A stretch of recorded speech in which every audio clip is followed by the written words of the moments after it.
Do you have a closet full of clothes, but often find yourself feeling like you have nothing to wear? Friends, I've been there. In fact, I have spent the majority of my life living in that same state. And it wasn't until a couple years ago when I began watching Capsule wardrobe videos that I even started to realize that there was a different way to live. As I began watching these videos, I became more and more inspired that this is something that I wanted to do for myself. At the time, I didn't have any resources for how I was going to develop this capsule wardrobe. So I just had to figure it out for myself. And I'm going to share with you the 7 steps that it took me to develop my first capsule wardrobe. As I was thinking about developing my first capsule wardrobe, there were 3 priorities that I really had. My first priority was that I wanted my clothing to be practical, to be comfortable, and to be well put together. I didn't want clothes that were practical and comfortable, but that didn't look nice. I also didn't want clothing that looked nice, but really didn't help me to function in the day-to-day things that I had going on in my home. The second priority that I had was I wanted to be able to maximize my potential outfit combinations. So I wanted to make sure that even though I was letting go of the vast majority of my clothes, it didn't feel like a huge sacrifice. I didn't want to feel like I was wearing the same thing day after day and week after week. I wanted my clothes to easily coordinate well with one another, and so this was definitely a priority to me. The third priority that I had was that I wanted to use mostly clothing that I already had. I didn't want to spend money unnecessarily, and so I wanted to, as much as possible, utilize the things that I did have and then just fill in what the needs that I had were with additional purchases. So let's get right into the 7 steps that it took me to develop my first capsule wardrobe. I'm Dana with Living Quite Simply, and I'm so excited to share with you these 7 steps that I took in developing my first capsule wardrobe. If you're interested in videos about capsule wardrobes, about minimalism, or about living more intentionally, please subscribe to this channel. I would love to have you join me here. The first step was that I got inspired. When we're going to make any lasting change in our life, we need to really have a strong reason why. Because when we are making major changes in our life, if we don't have a strong reason why, it's easy for us to revert back to what we were doing before. You need to be inspired. It's going to motivate you to make the change, and then it is going to help you to stay committed. I hope you're watching this video because you are feeling inspired to start your first capsule wardrobe. If you are, please let me know in the comments below. The second step to my change was that I evaluated my needs. I actually made a physical list of the things that I do in a typical day and a typical week, so that as I was evaluating each piece that I was considering for the wardrobe, I was able to judge whether it would function well in my day-to-day life in the tasks that I needed to do. The third step was that I opened my closets and drawers and I began to take out any clothes that I didn't wear anymore. As I did this step, I was very honest with myself and I was ruthless in getting rid of the clothes that I just wasn't wearing. Now this step can be very difficult, and if you are having a difficult time with this step, I recommend watching a video that I recently did on 4 common reasons that we keep clothes that we don't wear and how to overcome. I'm going to share that video in the description box below.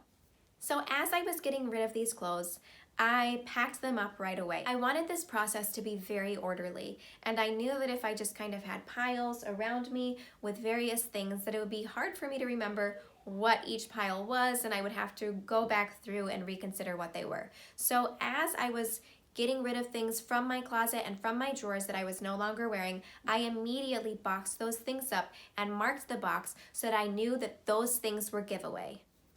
Now step 4 was from the remaining clothes that I had, I pulled out clothes specific to the season that I was preparing for. The season that I was preparing for happened to be for spring. It was in the middle of winter as I was doing this, and I was pulling things out of my closet and out of my drawers that were suitable for spring. So when I got to this point and I had all the clothes out that I was going to consider for the upcoming season, I kind of froze for a moment because I wasn't sure, like, what do I do at this point? I'm considering all of these clothes. I know that I'm not going to be wearing all of them, so what do I do? So I decided the next step I would do was I would start organizing the clothing into categories. I had various piles with different things in different locations so that the clothes were well categorized.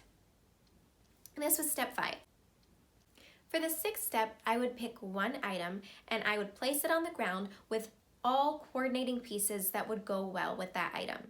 So for example, I would take a skirt, I'd lay it down on the floor, and then any blouses that I had that coordinated well with it, I'd put it right by the skirt. I'd also take any cardigans that went with it, any belts that I had that would work well with it, scarves, whatever it was, I would put those items around the skirt and then I would take a picture.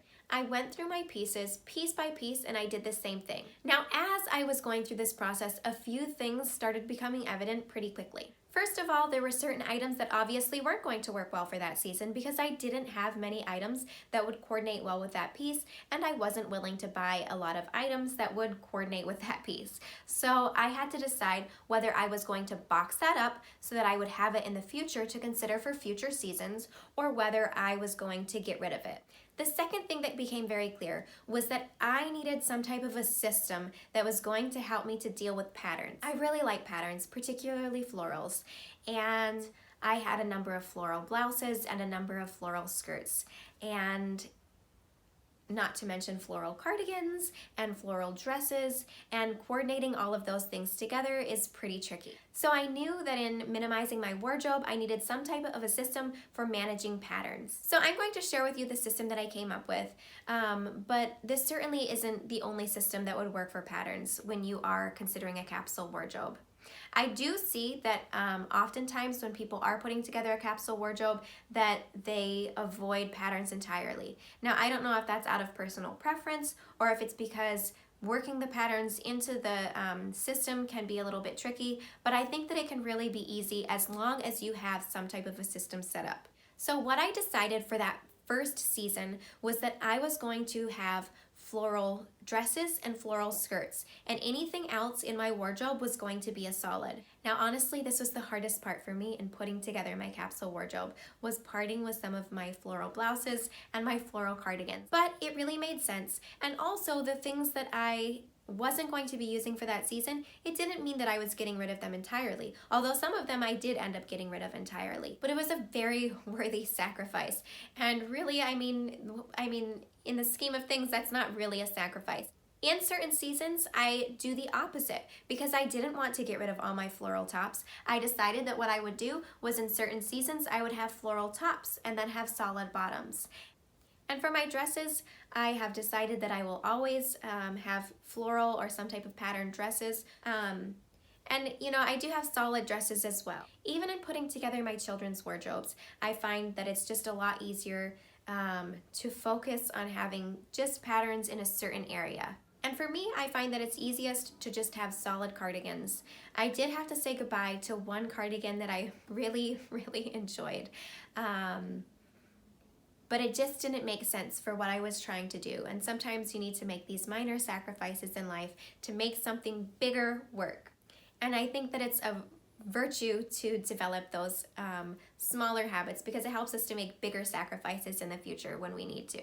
And the next observation that I made was that color schemes started to come forth naturally. I didn't have to pre-plan what my color scheme was going to be for this season. As I was taking pictures of potential outfit combinations, there were certain blouses that were showing up regularly in multiple outfits. There were certain skirts that just had a number of blouses that could go with it. And these colors kind of just worked themselves out and I didn't have to pre-plan it. And it was really interesting for me to see this process evolve. So for me, the seventh and final step was that I selected my clothes for the upcoming season.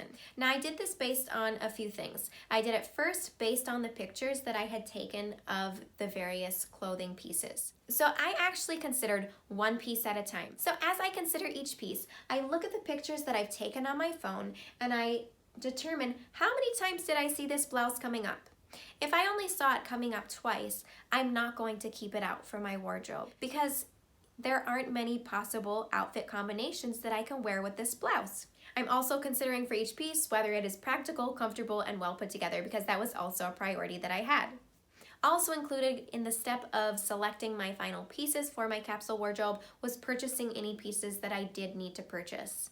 This was a very exciting change for my life because this was the first time that I was shopping intentionally.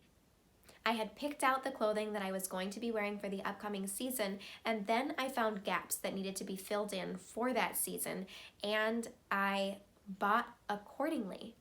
I had never shopped that way before.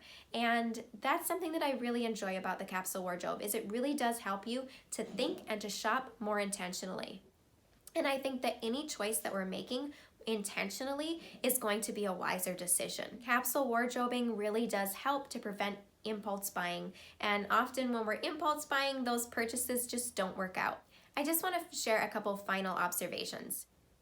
The first observation that I want to share is that going through and evaluating our clothes is an ongoing process. It's definitely not something that's done in a day. It is a lifestyle choice to live intentionally with less.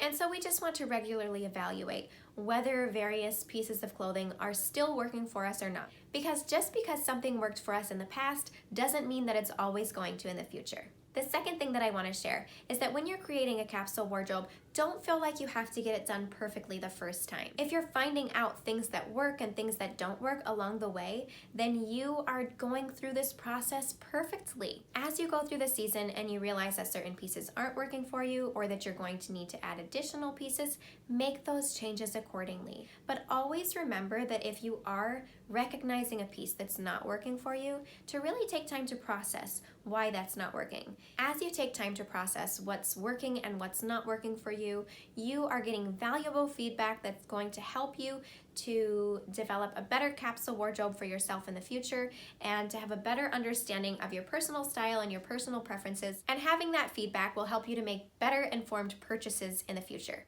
Friend, if you have found any of this information valuable, I ask that you please give a thumbs up down below. This will help other people to find this information so that maybe it might be of benefit to them as well. I so appreciate you taking time out of your busy day to watch this. Until next time, bye!